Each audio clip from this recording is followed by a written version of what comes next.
Hola, Dios te bendiga. Te saluda el pastor Benjamín Martínez. Y me da mucho gusto que me acompañes en este día para meditar en la palabra de Dios.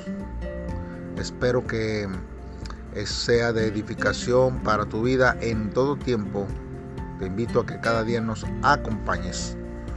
Hoy, hermanos, vamos a estar meditando en las últimas palabras o escritos o versículos de la epístola de Santiago que hace, y lo vamos a hacer ya en el capítulo 5 del verso 12 al verso 20. Espero con todo mi corazón que esta epístola haya sido de mucha bendición para tu vida. Hoy el título de este devocional es La oración y la unidad. Escuchemos la palabra de Dios. Otros consejos. Sobre todo, queridos hermanos, no juren ni por el cielo, ni por la tierra, ni por ninguna otra cosa. Cumplan más bien con su palabra. Cuando digan sí, que sea sí. Y cuando digan no, que sea no. No vaya a castigarlos Dios por no cumplir con su palabra. Si alguno de ustedes está triste, póngase a orar. Si está alegre, alabe a Dios con cánticos. Si alguno está enfermo, que llame a los líderes de la iglesia para que oren por él.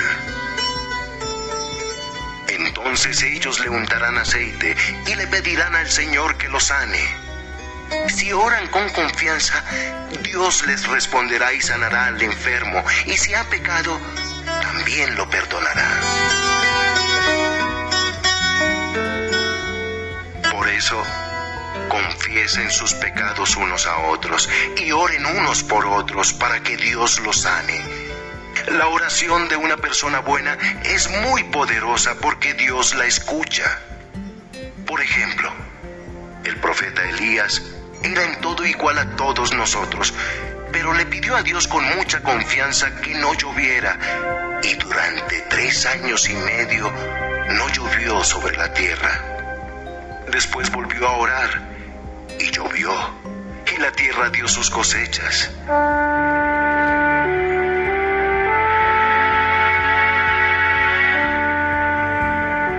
Hermanos en Cristo, si alguno de ustedes deja de confiar en la verdad que ha aprendido y otro le devuelve la confianza, quiero que sepan esto.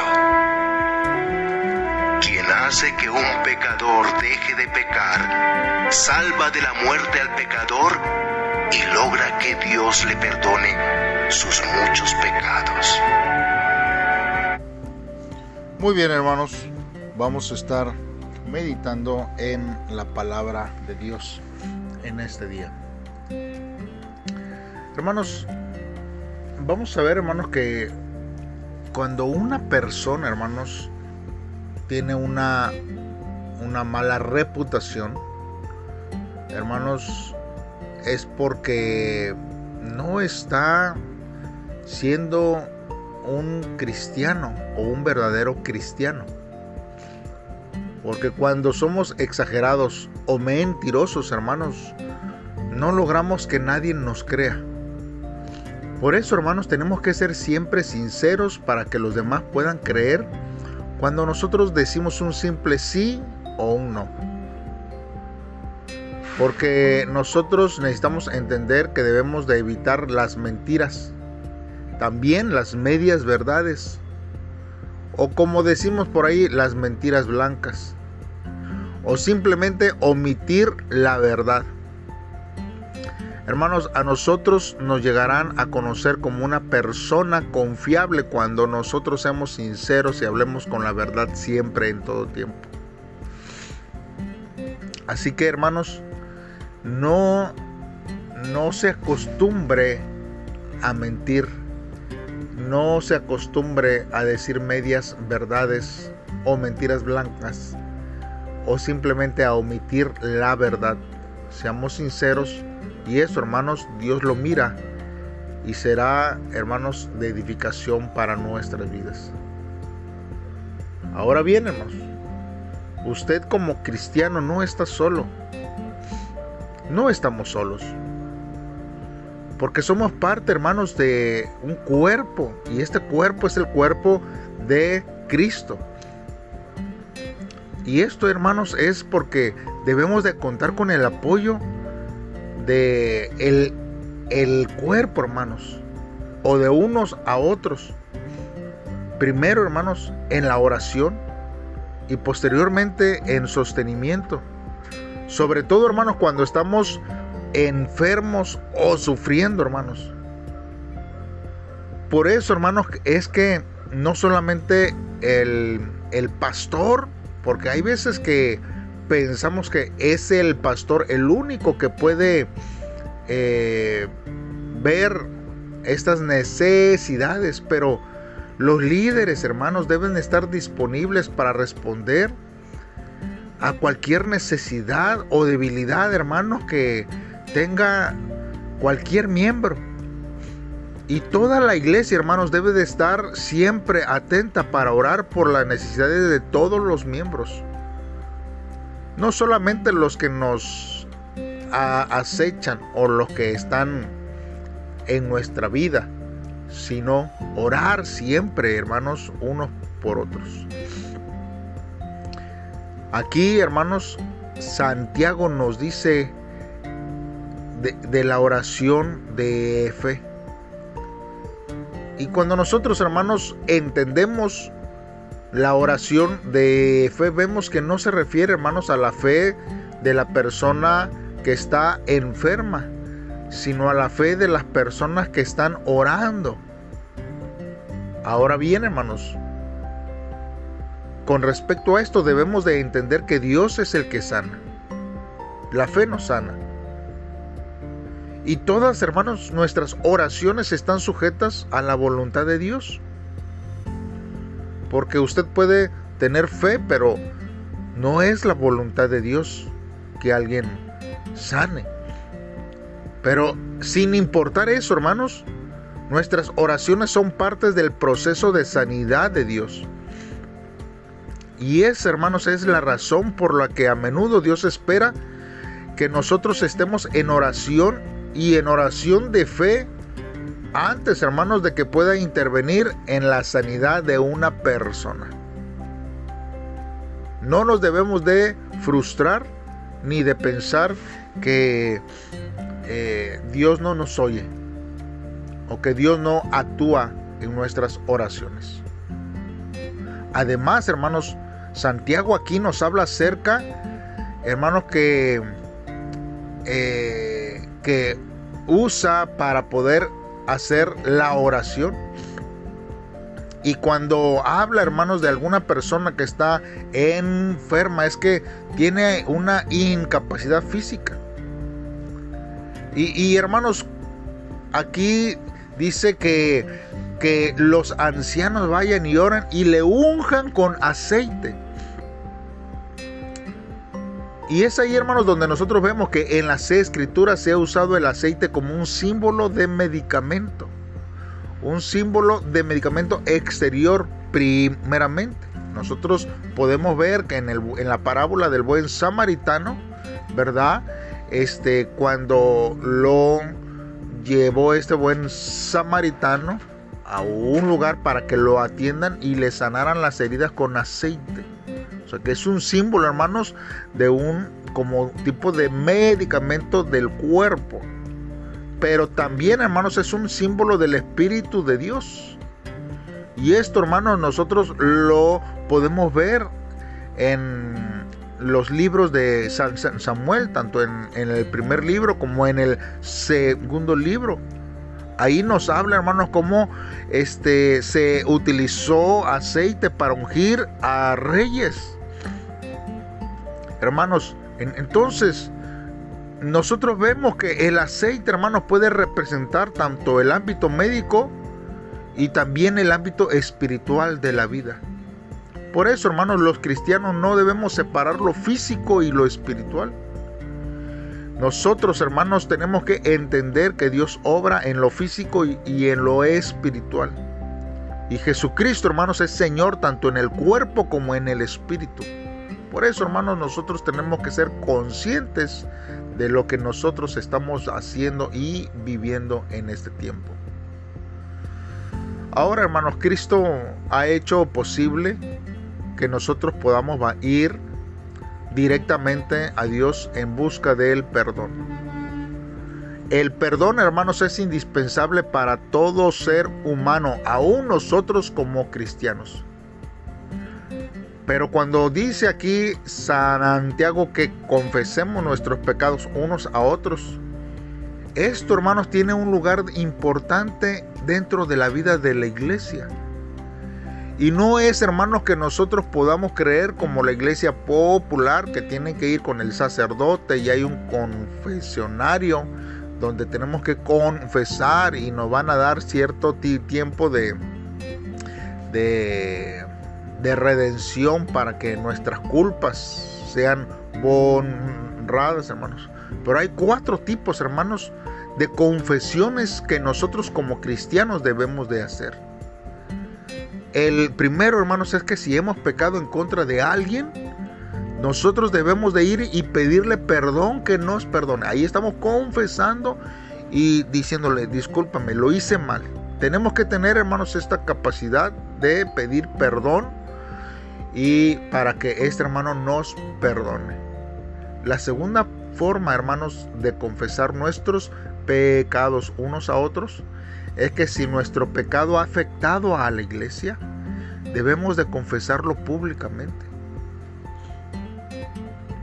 El número 3, hermanos, es que si necesitamos apoyo, hermanos, pero un apoyo que sea eficaz en nuestra lucha contra el pecado, hermanos, debemos de confesarlo a quienes podamos darnos ese apoyo, a nuestro líder, al pastor, pero no simplemente porque muchas veces no se hace por miedo, hermanos, a la disciplina. Pero la disciplina, hermanos, es parte de una forma de expresión de amor que se está preocupando uno. Así como nosotros como padres disciplinamos a nuestros hijos, no lo hacemos porque nos caigan mal o porque queremos el mal, sino queremos el bien y tenemos que corregir ese tipo de acciones ayudándonos. Pero ahora ya sabemos cómo, qué es lo que está batallando, qué es en el cual nosotros podemos ayudarle. Y número 4, si después, hermanos, de haber confesado un pecado a Dios y todavía no nos sentimos de su perdón, podremos acercarnos a otro creyente y oír de su parte palabras que confirmen que hemos sido perdonados por Dios. Hermanos, porque en el reino de nuestro Señor Jesucristo cada creyente es un sacerdote para los demás creyentes. Por eso muchos, hermanos, hemos pasado por situaciones que pueden servir a ayudar a otros en ese tiempo. Y muchas veces, hermanos, no necesariamente se tiene que ofrecer a alguien, sino que hay alguien que puede ver la confianza hacia nuestras vidas y acercarse a nosotros, hermanos. Ahora, hermanos, nosotros como cristianos tenemos un recurso poderoso sobre nuestras vidas y es la comunión, hermanos, con Dios mediante la oración. Nosotros vemos que a menudo los resultados son mucho más grandes de lo que nosotros pensamos que sería posible. Y algunas personas, hermanos, ven la oración como un último recurso. Algo que ya hice todo y todo me falló, entonces voy y oro. Pero nosotros como cristianos tenemos que entender que esto es al revés. Primero tenemos que acudir a Dios en oración. La oración debe de venir primero a nuestras vidas. Dado que el poder de Dios es infinitamente más poderoso que el nuestro y solo tiene sentido que nos apoyemos en Él, sobre todo porque Él nos anima a que así lo hagamos y que lo busquemos. Es como tener la estufa en la casa. Le abrimos a la perilla del gas y querramos prenderlo primeramente con una piedra o frotando dos palos, que quizás sí lo logremos, pero vamos a estar batallando mucho. Es más fácil ir con el encendedor, ¿verdad? O ir con el cerillo, y aún hay estufas más modernas que se prende, ¿verdad? Con un botoncito y da la chispa. Así, hermanos, es la oración. Primero tenemos que ir con Dios, porque Él es el único que sabe lo que nosotros estamos padeciendo. Hermanos, es claro que hay personas que se apartan de la verdad. Y Santiago, hermano, nos habla de que aquí hay un creyente que ha caído en pecado. Uno que ya no vive una vida consecuente con sus creencias. Los cristianos, hermanos, no están de acuerdo en sí si esto es posible, que las personas pierdan la salvación. Hay unos que creen que la salvación no se pierde. Pero, hermanos, nosotros entendemos que en los que se alejan de la fe siempre hayan muchas y peores dificultades, y ellos necesitan regresar al camino de Dios y arrepentirse de sus pecados. Santiago, hermanos, aquí exhorta a los cristianos a que ayuden a los que se apartaron para que vuelvan a Dios. Hermanos, al tomar la iniciativa, orar por una persona y actuar con amor, podemos hablar con la persona en el estado espiritual que se encuentre y poderla llevar de vuelta a Dios, y que pueda reconocer que ha fallado y que pueda encontrar el perdón de Dios a su vida. Hermanos, la epístola de Santiago pone de relieve la fe en acción, la forma correcta de vivir en la evidencia y el resultado de la fe. La iglesia debe de servir con compasión, hablar con amor y con sinceridad, vivir en obediencia a los mandatos de Dios y amarse los unos a los otros. El cuerpo del creyente debe ser un ejemplo del cielo en la tierra y conducir a las personas a Cristo mediante el amor a Dios y el amor de los unos a los otros. Si en verdad creemos en la palabra de Dios, la viviremos día a día. La palabra de Dios, hermano, no es sencillamente algo que leemos o algo en lo que pensamos, sino algo que hacemos. Todos lo creemos, nuestra fe y nuestra confianza. Debemos de tener también pies y manos. No los del vecino, no los de los líderes, no, los míos, los nuestros. Son las manos y los pies que Dios está esperando que actuemos. Hagamos una oración, hermanos, en esta hora, y pidámosle a Dios que Él nos ayude en este tiempo para caminar juntos en la palabra de Dios. Padre, en esta hora te damos gracias, Dios. Nos acercamos delante de ti, Señor, a pesar que estemos experimentando aflicción y gozo en nuestra vida. Deseamos poner nuestros ojos siempre en ti, en momentos de dolor y de quebranto. Ayúdame, Señor, a postrarme de rodillas delante de ti y a elevarte cánticos de gozo siempre, Señor, que tú estés obrando en nuestra vida. Daremos lo mejor, Señor, de nosotros para que en mi iglesia esté firme en la oración cada día, en la fe y en tu palabra que es verdadera. Gracias, Jesús, por tu amor inefable que tú nos das en este tiempo. Tu amor, Señor, nos lleva más allá del entendimiento humano. Gracias por tu amor y tu fidelidad que hoy brindamos, Señor, y vemos hacia nuestra vida. En el nombre de Cristo Jesús. Amén y amén. Bien, hermanos, pues así terminamos la epístola de Santiago y ahora el día de mañana estaremos profundizándonos en Filipenses. Así que te espero que me acompañes mañana en un devocional más. Dios te bendiga. Saludos y bendiciones.